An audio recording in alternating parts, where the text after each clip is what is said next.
하이투자증권에서 자동차 부문 담당하고 있는 조희승입니다. 네, 하이투자증권에서 미래기술을 담당하고 있는 이상수 연구원입니다. 이번 순서에는 이제 앞에서 저희가 OS가 SDV의 핵심이라고 말씀을 드렸습니다. 그 이후에 그러면은 OS가 왜 SDV에서 중요한지 좀 더 자세하게 말씀을 드리도록 하겠습니다. SDV의 구성을 하는 핵심 요소는 다양한 부분이 있습니다. 근데 그 중에 있어서 OTA가 가장 중요한 요소다라고 말씀을 드려도 부족하지 않은데요. 이제 OTA를 통해서 SDV, 즉 차량은 클라우드로부터 많은 데이터를 업데이트 받게 됩니다. 즉 차량이라는 하드웨어 그리고 데이터 센터, 클라우드라는 하드웨어를 이루는 다양한 소프트웨어가 OTA를 위해서 필요하게 되는데요. 이제 OS는 그 소프트웨어 중에 하나를 이제 구성을 하는 요소다라고 봐주시면 될 것 같습니다. 이제 그림을 보시면은 굉장히 많은 소프트웨어 스택이 있고 그 중에 리얼타임 OS, 인포테인먼트 OS라는 소프트웨어 OS가 차지하고 있다라고 봐주시면 될 것 같습니다. 다음 페이지를 봐주시면요. 그러면은 완성차 OEM들이 어떻게 이 차량용 OS를 구축해 나갈 것인가가 이제 저희가 앞으로 주목해야 할 부분이라고 생각을 합니다. 사실 테슬라는 현재 SDV를 가장 높은 수준 그리고 가장 높은 기술력으로 구현을 하고 있습니다. 테슬라 같은 경우에는 이러한 차량용 OS를 어떻게 구축을 하고 있느냐? 결론부터 말씀드리면 모두 자체적으로 OS를 구축을 하고 있습니다. 즉 ADAS, 인포테인먼트, 자율주행과 같은 모든 기능에 필요한 OS를 자체 구축하고 있는데요. 그러면 테슬라가 현재 하고 있는 것처럼 자체 OS가 모든 완성차 OEM들이 따라가야 할 방향이냐? 저희는 그렇지 않은 부분도 있다라고 생각을 합니다. 이제 테슬라 같은 경우에 여러 가지 해킹 사고 사례를 접하신 적이 있을 겁니다. 간단하게 창문을 여는 수준도 있지만요. 시동을 해킹을 통해서 건다거나 아니면은 주행 중에 어떠한 급정거라든지 이러한 부분을 해킹을 통해서 원격으로 조종하는 사고 사례가 있었습니다. 이런 것이 가능한 이유는 OS를 자체 개발한다는 이유에 넘어서서 리눅스 기반의 자체 OS이기 때문에 그렇습니다. 이제 리눅스라고 하면 오픈 플랫폼으로 소프트웨어를 개발할 수 있는 툴을 얘기를 합니다.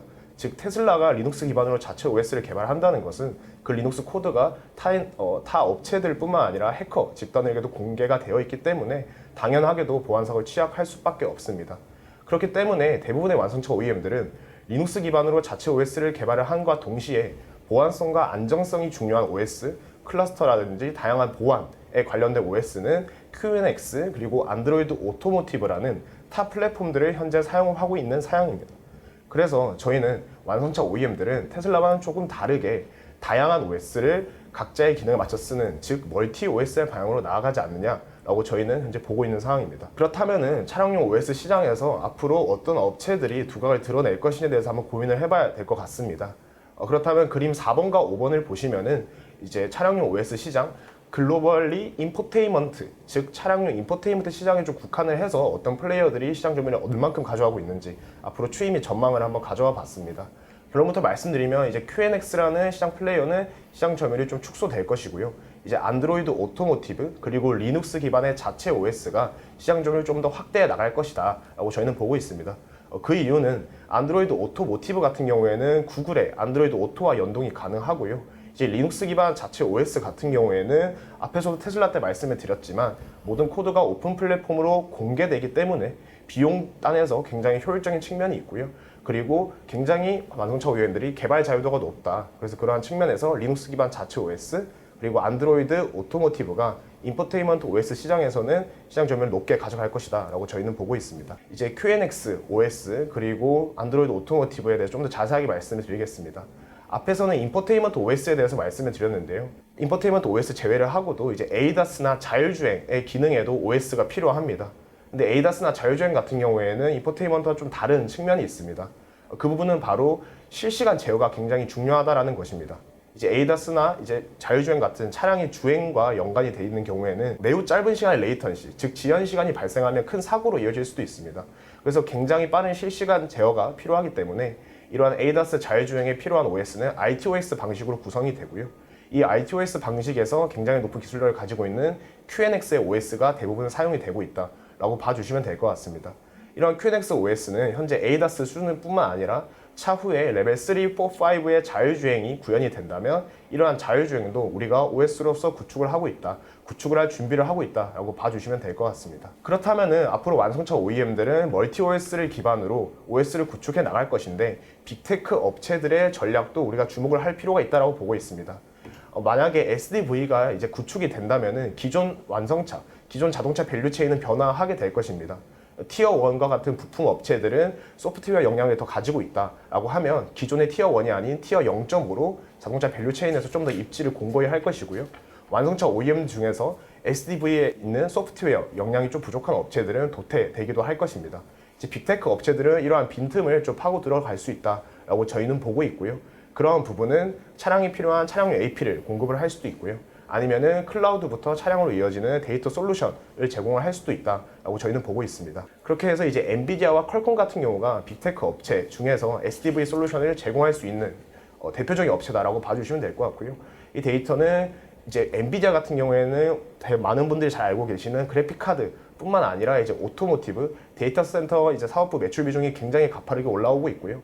이제 퀄컴 같은 경우에도 기존의 핸드셋 비중뿐만 아니라 오토모티브 사업부의 매출의 비중과 그 규모가 빨리 올라가고 있다. 즉 오토모티브, SDV에 대한 솔루션에 대한 사업 내용뿐만 아니라 매출의 숫자 또한 올라오고 있다라고 봐주시면 될 것 같습니다.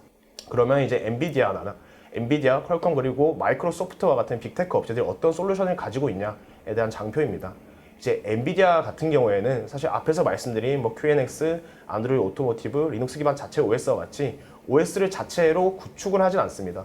그러한 OS는 완성차 OEM이 직접 만들어야 하는 것이고요. 그럼 엔비디아가 해줄 수 있는 부분은 이러한 OS를 가장 앞에서 보셨던 굉장히 많은 소프트웨어 스택에 어떻게 최적화를 시켜줄 것이냐입니다. 이제 엔비디아는 차량에 들어가는 차량용 AP부터 이제 클라우드에 사용되는 클라우드 하드웨어 그리고 소프트웨어를 모두 공급을 하고 있는데 그렇다면 완성차 OEM이 너희가 직접 자체 구축하는 차량용 OS를 우리 하드웨어와 소프트웨어에 최적화시켜 주겠다라는 것이 엔비디아의 솔루션이고요. 이제 마이크로소프트 같은 경우에는 올해 CES에서도 SDV에서 우리가 할 수 있는 역할이 많다라면서 굉장히 강조를 했는데 그 부분은 결국 클라우드에 있습니다. 이제 마이크로소프트는 애저라는 이제 클라우드 플랫폼을 운영을 하고 있고요. 이 클라우드 플랫폼 애저를 통해서 SDV에 필요한 다양한 업데이트, 데이터 업데이트를 어떻게 우리가 최적화시키고 도와줄 수 있는지에 대한 솔루션을 제공을 했고 이 부분은 완성차 OEM들에게 어떻게 보면은 자체 OS를 구축하는 걸 더 넘어서서 이런 플랫폼을 구축하는 데 있어서 좋은 대안이 될 것이다. 좋은 파트너가 될 것이다 라고 저희는 보고 있습니다. 네, 이어서 자동차 산업 쪽에서는 SDV로 인해서 어떠한 부분들이 달라질 수 있는지에 대해서 중심으로 말씀을 드리도록 하겠습니다. 이제 테슬라의 주식을 생각을 해봤을 때 연초 저점 대비 많이 올라왔습니다. 많이 올라오긴 했지만 연말의 가격을 생각을 해봤을 때 PE가 50배였습니다. 이제 50배라는 것은 전기차와 그다음에 자율주행을 감안을 하더라도 사실 자동차 업종에서는 굉장히 비싼 주식이었죠. 그럼에도 가장 많이 질문을 하셨던 부분들이 테슬라 지금 바닥인가요에 대한 부분이었습니다. 결국 테슬라의 50배에 대해서는 자동차를 넘어서는 그 이상의 밸류에이션을 가질 자격이 있다라고 시장이 생각을 하고 있는 부분인데 그럼 그 부분에 대해서 어떠한 부분들이 자동차 업체와 달랐는지에 대해서 말씀을 드리도록 하겠습니다. 그림 17번과 18번이고요. 이제 왼쪽을 보시면은 테슬라의 실적 추이가 들어가 있고요. 그다음에 오른쪽에는 기존 레거시 완성차 업체의 대표로 현대차를 담아 두었습니다. 이제 보시면은 GPM부터 말씀을 드리자면은 현대차 같은 경우에는 20% 내외 정도였었는데 테슬라는 4에서 5%포인트 정도 높은 수준을 보이고 있었죠. OPM 같은 경우에 보시면은 테슬라가 아무리 성장하고 있는 기업이라는 것을 감안을 하더라도 굉장히 빠른 속도로 절감을 해오고 있었죠. 판매 관리비 같은 경우에는 항목들을 쭉 뜯어보시면은 마케팅 있고요. 그다음에 급여 있고요. 연구개발비라든지 뭐 시장 개척비 이러한 부분들이 들어가 있기 때문에 사실 제조업체들이 이러한 부분들에서 비용 절감을 하기가 굉장히 쉽지 않은 부분이었습니다. 근데 이런 부분들을 테슬라는 계속해서 줄여왔었고요. 결국 이 부분에 대해서 시장에서는 테슬라는 한 대의 차량을 팔더라도 더 많은 이익을 낼 수 있고 앞으로 더 많은 이익을 낼 수 있도록 개선할 수 있다라고 판단을 내렸던 것이고요. 그런 부분들을 중심으로 SDV에 대해서 설명을 드리도록 하겠습니다. 다음 페이지이고요. 그림 20번을 보시면은 제가 SDV 기술로 변화할 수 있는 자동차 산업의 P와 Q와 C에 대해서 말씀을 드리고 있습니다. 일단 매출 부분 보시면은 당연히 뭐 소비자들이 훨씬 더 업데이트가 가능한 차량을 선호하겠죠. 그런 부분이 판매량에 반영이 될 수도 있겠지만 가장 달라지는 부분들은 프라이스입니다. 일단 테슬라는 직판매 구조를 가지고 있고요. 쉽게 얘기를 하자면은 미국에서는 모든 자동차 제조 업체들은 딜러를 통해서 판매를 해야 합니다. 근데 테슬라는 딜러가 없는 직판매 구조를 이용을 하고 있고요. 그렇기 때문에 딜러들에게 제공하는 인센티브 같은 것들이 매출에서 차감이 되지 않습니다. 그래서 매출이 기존 완성차 업체들에 비해 조금 더 높게 나올 수 있는 그런 모습들을 보여주고 있는데요. 결국 이렇게 직판매 구조를 가질 수 있는 이유가 일단 첫 번째로는 미국 정부에서는 주마다는 더 규제가 다르기는 하지만 일부 주에서는 무조건 딜러가 있어야 된다. 일부 주에서는 딜러가 없어도 된다. 이렇게 얘기가 많지만 테슬라는 딜러 없이도 판매할 수 있는 주에서만 직판매를 하고 있고요. 그렇게 함으로써 인센티브를 제공하지 않을 수 있습니다. 특히 딜러가 담당하는 부분들이 항상 구형 모델과 신형 모델 사이에는 당연히 수요와 공급의 차이가 있을 수밖에 없겠죠. 그런 부분에 있어서 각각의 브랜드 경쟁력들을 본인들이 생각을 했을 때 어디서 내가 수익을 얻을 수가 있는지 그런 것들이 딜러들의 수익에 반영이 되는 부분들이었었고요. 근데 저희가 SDV에 대해서 계속 말씀을 드렸지만 SDV의 본질적인 목표에 대해서 생각을 해보자면은 구형 모델이든 신형 모델이든 소프트웨어를 통해서 동일한 품질을 가질 수 있도록 우리가 해주겠다라는 것이죠. 그렇게 된다면 앞서 말씀드렸던 것처럼 딜러들이 구형 모델과 신형 모델 사이에 수익을 얻는 것 가능하지 않겠죠. 결국 이 SDV라는 구조는 딜러망들을 통한 그런 판매 구조와 맞지 않는 그런 구조가 될 수밖에 없다. 그래서 테슬라는 SDV를 통해서 직판매 구조를 완성해 나가고 있는 상황이다. 그렇게 볼 수 있고요. 그래서 매출단에서는 당연히 훨씬 더 수익이 될 수 있고요. 매출 원가 쪽에도 반영이 될 수가 있겠죠. 매출 원가 쪽에서도 SDV로 달라지는 점들을 말씀을 드리자면은 내연기관에서 전기차로 넘어오면서 부품들이 확 줄어들었습니다. 3분의 1만 남고 나머지 부품들은 사라지게 되었고요. 그렇게 된다는 것은 부품을 단순화하는 것이 가능해졌겠죠.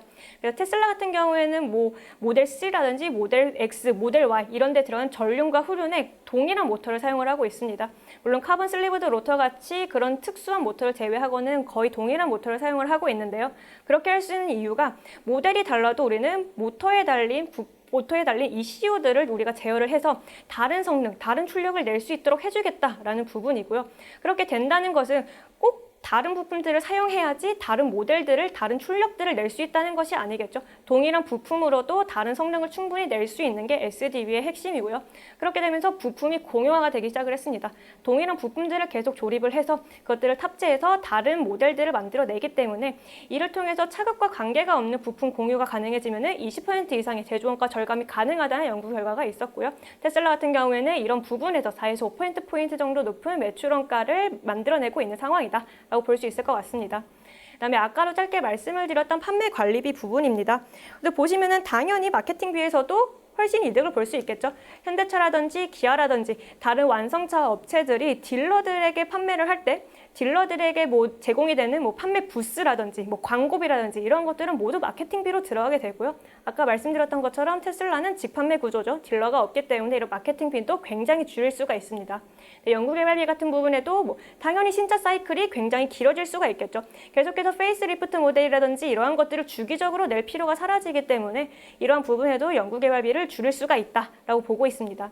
그 다음에는 자동차 업종에서 가장 이슈가 되고 있는 판매 보증비에 대한 부분인데요.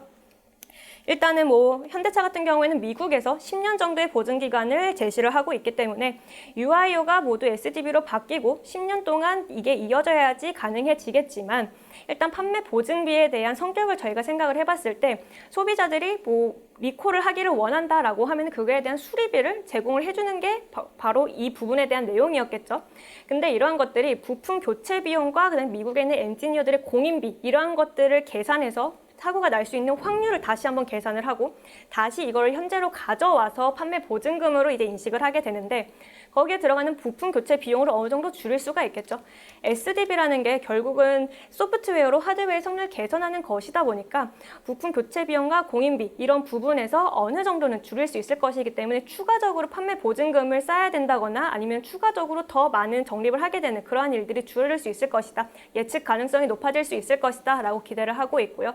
결국 테슬라는 이런 SDV를 통한 혁신적인 재무 구조에서부터 자동차 업종을 넘어서는 수익성들을 기록했다라고 저는 생각을 하고 있습니다. 그래서 테슬라가 이러한 식으로 혁신적인 재무 구조를 가져왔다면은 결국 이거를 따라서 완성차 업체들은 기술을 개발하고 있는 상황입니다.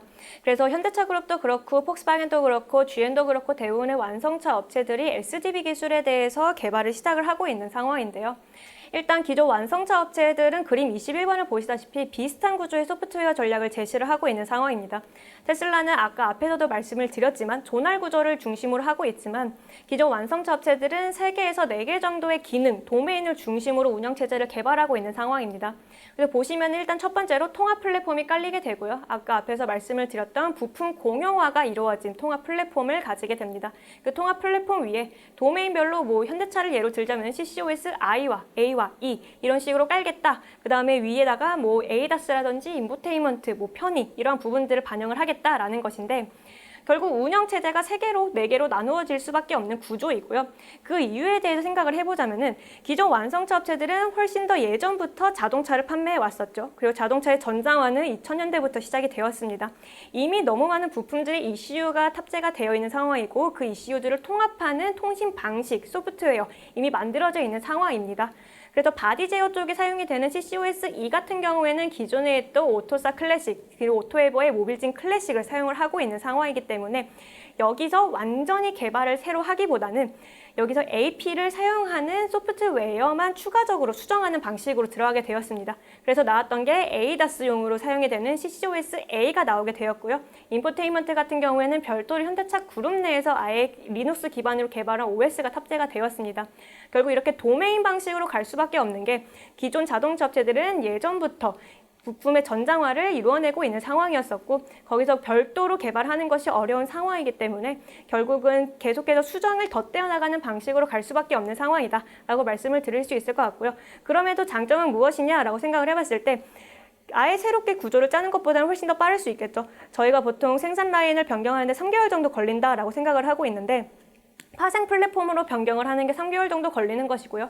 이런 식으로 와이어링 하네스라든지 소프트웨어의 처음부터 아예 구조가 다르게 짜이게 된다면은 라인이 아예 새로 들어갈 수밖에 없는 상황이겠죠. 거의 9개월 정도가 들어간다라고 생각을 해봤을 때 기존에 있던 내연기관차들의 비중이 너무 높기 때문에 아예 도메인 방식으로 가는 게 훨씬 더 수익성에선 적절할 수 있는 방향이다라고 생각을 하고 있습니다.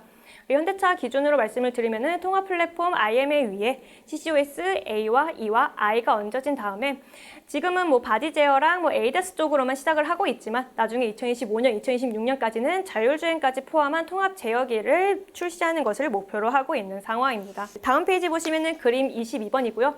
보시면은 테슬라, 샤오펑, 리오토 이런 신생 스타트업들이 완전히 새롭게 구조를 짰기 때문에 자사 소프트웨어를 개발하는 방향으로 가고 있지만 중간에 보시면은 저희 현대차랑 기아도 있고요. 토요타라든지 폭스바겐, 메르세데스 벤츠, 포드 기존 완성차 업체들은 대부분 이렇게 혼합이 되어 있는 방식을 추구할 수밖에 없는 상황이라는 것이 잘 보여지고 있습니다. 그림 23번이고요. 아까 말씀을 드렸던 것처럼 현대차 그룹은 현대 오토에버의 모빌진 클래식과 어댑티브를 기반으로 이제 소프트웨어를 쌓고 있는 상황입니다. 그래서 차량 소프트웨어 쪽을 생각을 해보면은 오트론과 MN소프트를 21년도에 합병을 했고요. 그때부터 차량 소프트웨어 쪽 매출이 발생을 하기 시작을 했습니다.